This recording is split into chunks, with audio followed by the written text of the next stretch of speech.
में भर भर के धोखा मिला है। चैप्टर 1 के अंदर हगी वगी ने धोखा दिया जब हमें लगा वो बड़ी शांति से हमारे पास आ रहा है, लेकिन हमें नहीं पता था कि वो हमें खाने आ रहा है। एंड देन चैप्टर 2 में पोपी ने धोखा दिया जब उसने ट्रेन ट्रैक्स ही बदल दिए एंड हमें प्ले केयर भेज दिया। एंड फिर चैप्टर 3 में किसी मिसी ने धोखा दिया जब चैप्टर 2 में हमारी मदद कर ही दी थी, तो चैप्टर 3 के अंदर हमें धक्का क्यों दिया? हमें ऑलमोस्ट मारने ही वाली थी वो, लेकिन जिसने चैप्टर 2 में धोखा दिया उसने ही हमें बचाया। ये बात मेरे हजम नहीं हुई थी, लेकिन चैप्टर 4 में तो तबाही मच गई थी क्योंकि डोई ने हमें धोखा दे दिया था। वेल वो बस एक मिसअंडरस्टैंडिंग थी, लेकिन डोई को तो बदले की भावना जाग गई थी, इसलिए वो हमारा कुत्ता बनाने के लिए हमारे पीछे पड़ गया था। लेकिन चैप्टर 5 में हमें किसने धोखा दिया? शायद से मुझे पता है, एंड वो बंदा और कोई नहीं गिबलेट है। अब अगर मैं सच बताऊं तो पोपी प्लेटाइम की सीरीज में मुझे किसी पे विश्वास नहीं है क्योंकि हमें पूरे टाइम धोखे ही तो मिले हैं। तो फिर अगर विश्वास करें तो किस पे करें? माना चैप्टर 5 के अंदर गिबलेट ने हमारी काफी मदद करी एंड वो जैसे हमसे बात कर रहा था वो एकदम दोस्त की तरह बात कर रहा था, लेकिन जो धोखा देते हैं वो हमारे दुश्मन नहीं देते,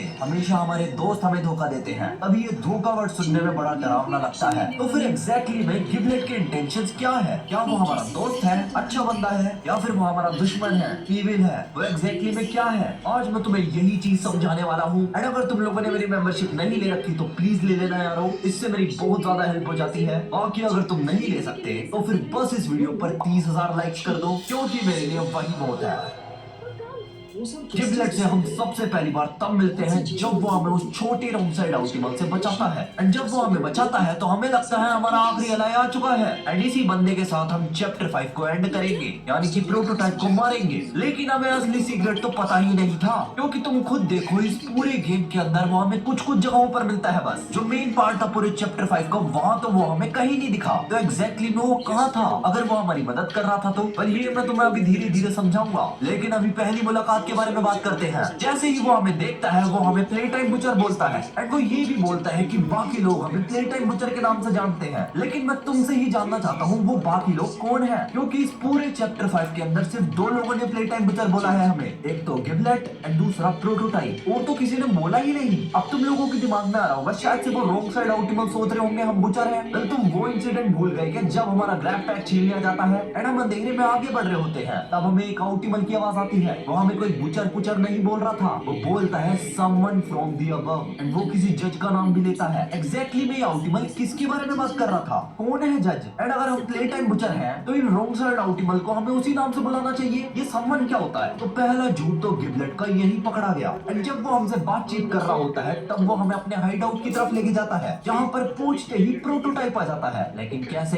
क्योंकि गिबलेट ने खुद कहा था प्रोटोटाइप यहाँ पर आता ही नहीं है, तो फिर वो क्यों आया? प्रोटोटाइप को पता था हम वहाँ पर है, लेकिन वो करेक्ट टाइम नहीं था हमें पकड़ने का क्योंकि वहाँ पर पोपी नहीं थी, वहाँ पर किसी नहीं थी। लेकिन हमें इतना तो पता है वो दोनों लिली लव ब्रेड्स के पास थी, तब तो वो हमें आसानी से पकड़ सकता था। फिर शायद से वो खुद चाहता था प्लेयर वहाँ पर पहुंचे लिली की टी पार्टी में, क्योंकि शायद से प्रोटोटाइप को प्लेयर का डर था एंड लिली की टी पार्टी से बेटर जगह और कोई नहीं थी एंड वो जगह बड़ी भी थी। पर इस चीज के बारे में हम बाद में बात करेंगे। अभी बात करते हैं गिबलेट। जब वो हमें हाइड आउट ले गया तब उसने हमें सारी जगह दिखाई, हमें इंस्ट्रक्शंस भी दिए एंड उसकी जगह पे कुछ नोट्स भी मिले, लेकिन उसने हमें मेन चीजें तो बताई ही नहीं। चुम चोमकिंस उसने हमें उसके बारे में नहीं बताया, जबकि चुम चोमकिंस तो सबसे मेन बंदा है जो कि प्रोटोटाइप की साइड है, पर वो गिबलेट का भी दोस्त है एंड गिबलेट किसका दोस्त है? वो हमारा दोस्त है। तो फिर ऑब्वियस सी बात है गिबलेट को हमें चुम के बारे में बताना चाहिए था। मान लो उस टाइम पर गिबलेट वहाँ पर नहीं होता तो फिर चुम चोमकिंस तो हमें मरोड़ के रख देता, लेकिन गिबलेट ने हमें बचा दिया बिल्कुल चैप्टर 3 से पोपी और किसी की तरह। जब किसी ने हमें धक्का दिया था एंड पोपी ने आके बचाया था, वैसे ही चैप्टर 5 के अंदर चुम ने हमें उठा लिया एंड गिबलेट ने हमें बचा लिया। तो ये दोनों इंसिडेंट सेम से हैं, तो तुम ये सोचो इनके अगले चैप्टर में क्या हुआ था? धोखा। चैप्टर 4 के लास्ट में पोपी वहाँ से भाग गई, तो अगर यही पैटर्न देखे चैप्टर 6 में कोई तो धोखा देगा गिबलेट। पहले अभी तो और भी चीजें बतानी है। अब जैसा मैंने तुम्हें बताया था पूरे चैप्टर के अंदर गिबलेट हमें बहुत कम जगहों पर दिखा। जब हमने गिबलेट को वो फाइल्स दे दी थी एंड उसने किसी बैकअप की बात करी थी तभी वहाँ पर प्रोटोटाइप आ जाता है एंड गेस व्हाट, जब प्रोटोटाइप आया है ये सारे कैरेक्टर भागते क्यों हैं? चैप्टर 4 में पोपी भाग गई प्रोटोटाइप के आते ही एंड अब गिबलेट भाग गया प्रोटोटाइप के आते ही, यानी कि प्रोटोटाइप का खौफ तो बहुत सारा है, लेकिन इन लोगों को प्लेयर की बिल्कुल भी परवाह नहीं। वो तो सही है चुम चुमकिंस ने अपने मुंह में डाल लिया था हमें, वरना जो champion starts with a dream.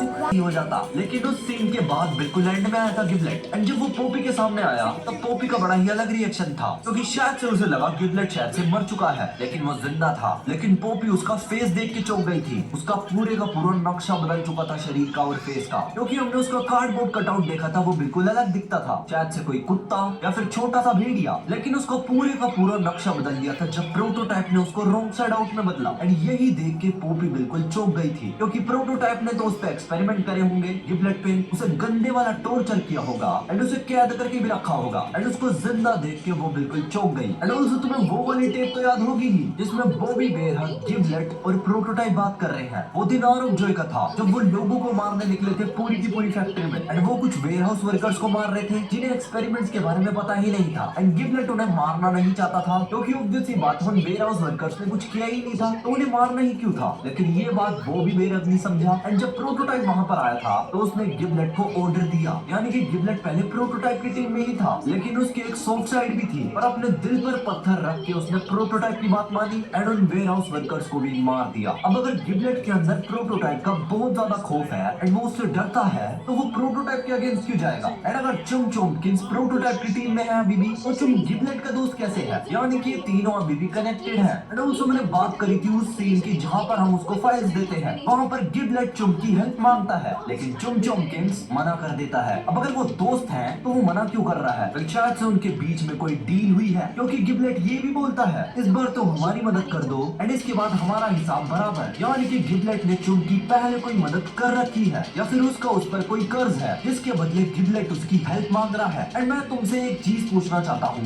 मान लो तुम प्रोटोटाइप की जगह हो एंड पूरी फैक्ट्री पर तुम्हारा राज है, एंड तुम्हें ये भी पता है इस फैक्ट्री के अंदर एक ऐसी फाइल है जिसके अंदर तुम्हारी मौत का तमाशा होगा, तो फिर ऑब्वियस सी बात है सबसे पहले तुम वो फाइल जलाओगे ताकि कोई भी तुम्हें मारने के बारे में सोचे ही ना। तो फिर क्या प्रोटोटाइप ने ये किया नहीं होगा, ऑब्वियस सी बात है किया होगा। लेकिन ये वाली जो बैकअप फाइल्स थी ये मौत का तमाशा वगैरह नहीं था, ये किसी और चीज के लिए बैकअप फाइल्स थी। एंड शायद से इसके अंदर कुछ ऐसा लिखा था कि अगर प्रोटोटाइप कभी आउट ऑफ कंट्रोल हो जाए एंड तुम उसे कंट्रोल ना कर सको एंड उसको मारने की एक्चुअल बैकअप फाइल जल जाए या फिर मिसिंग हो जाए, तो तुम ये स्टेप्स करना एंड ये चीज करने के बाद डॉक्टर वापिस आ जाएगा, क्योंकि तुम्हें भी पता है और मुझे भी पता है प्रोटोटाइप को सिर्फ एक ही आदमी मार सकता है, उसका क्रिएटर डॉक्टर हार्ले स्वेयर, जिसको एक्सपेरिमेंट्स के बारे में बहुत सारी नॉलेज है। एंड शायद से यही प्लान था गिबलेट का, लेकिन एंडिंग में तो वो भी शौक था, पर क्या पता वो सब उसकी एक्टिंग का पार्ट था, क्योंकि धोखा तो हमें प्रोटोटाइप ने भी दिया है। ओली बन के हम उसे अपना दोस्त समझ रहे थे, लड़की समझ रहे थे, वो तो सलवार में तलवार निकला। अब चलो वो वाला सीन याद करो जब प्रोटोटाइप हमारे पीछे आ रहा होता है, जब हम उसकी ट्रेन उड़ा देते हैं एंड वो जिंदा बच जाता है, तो जब दौड़ा दौड़ा वो हमारे पास आता है वो हमें तो मार ही देता है एंड हमें उठा के वो पोपी जेल में डाल देता है। लेकिन उससे पहले का सीन देखो, गिबलेट वहीं पर था, डब्बे के पीछे छुप गया था, जबकि पोपी गेट के पास चली गई थी एंड प्रोटोटाइप हमें पोपी जेल में डालने में व्यस्त था। तो अगर वो प्लेयर को मार सकता है तो फिर गिबलेट को क्यों नहीं मारा, जबकि उसने खुद गिबलेट पे रॉन्ग साइड आउट वाला एक्सपेरिमेंट किया था। कहीं उसने गिबलेट को जानबूझकर तो नहीं छोड़ा, कहीं ये उसका कोई प्लान तो नहीं, क्योंकि मैंने तुम्हें एक टेप के बारे में बताया था जिसमें प्रोटोटाइप गिबलेट से जबरदस्ती उन वर्कर्स को मरवाता है। अब अगर गिबलेट प्रोटोटाइप से डरता है तो क्यों किसी बात से डरता है, एंड गिबलेट ने प्रोटोटाइप के बहुत खतरनाक एक्सपेरिमेंट झेले हैं, टॉर्चर झेला है, तो फिर तुम लोग खुद ही सोचो प्रोटोटाइप इस डर का फायदा नहीं उठाएगा। अगर वो गिबलेट से उन वर्कर्स को मरवा सकता है तो वो गिबलेट को हमारे पीछे भी तो छोड़ सकता है हमें धोखा देने के लिए। एंड वो जो ये लाइन बोलता है I'm not some kind of hero, but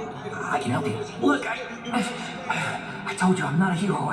वो ये बार बार बोलता है, तो कहीं वो सिग्नल तो नहीं दे रहा था कि वो हमारे अगेंस्ट है, लेकिन वो डर में है अभी, क्योंकि वो हमारी मदद करना तो चाहता है लेकिन वो डर में जी रहा है, वो भी प्रोटोटाइप के डर से। तो फिर एग्जैक्टली में हम उसको इविल तो नहीं कह सकते, लेकिन हम उस पर भरोसा भी नहीं कर सकते, क्योंकि इस चीज का सबसे बड़ा प्रूफ अब मैं तुम्हें बताने वाला हूँ चैप्टर 5 की स्टीम डिस्क्रिप्शन। तुम इसको ध्यान से पढ़ो। In this chilling new layer of the play time facility you will encounter the tortured denizens living in the darkness. They may aid you in your quest to defeat the prototype, but can they be trusted? Question mark. तो फिर ये line कुछ सोच के ही लिखी होगी, क्योंकि पूरे चैप्टर में हम सिर्फ एक ही बंदे पर विश्वास करते हैं, गिबलेट, एंड उसी के साथ प्रोटोटाइप ने टॉर्चर किया था एंड वो वहीं पर ही रहता था बाकी आउटिमल्स के साथ। तो जिस जज के बारे में उस आउटिमल ने बात करी थी, कहीं वो गिबलेट ही तो नहीं। वेल देखो, ये सारी चीजों से तो लग भी रहा है, और अगर मैं दिल से सोचूं तो मेरे को गिबलेट बुरा नहीं लगता, लेकिन क्या करें यार, धोखा बोलते ही तो इसी को है जिससे हम एक्सपेक्ट नहीं करते धोखा हमें बिट्रेयल उसी से मिलती है। अब या तो चैप्टर 6 के अंदर हमें वो धोखा देगा